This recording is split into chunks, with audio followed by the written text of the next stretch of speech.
Hi friends, welcome to CodeDhara.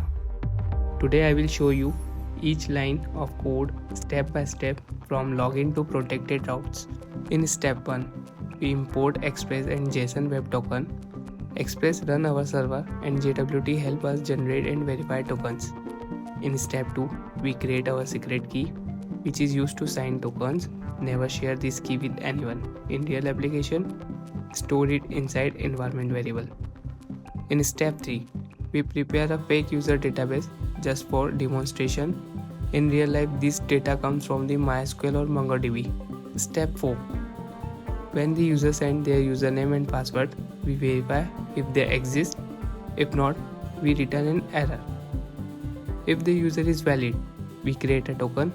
The payload contains the user information, and then we sign it using our secret key and send it back.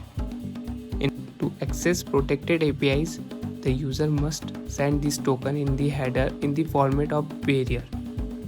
In step 8, JWT verifies whether the token is real or fake. If it's invalid or expired, it returns an error immediately.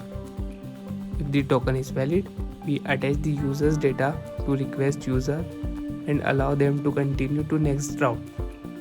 This gives a protected route.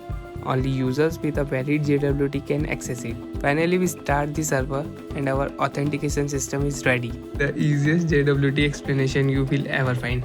And don't forget to subscribe. Thank you.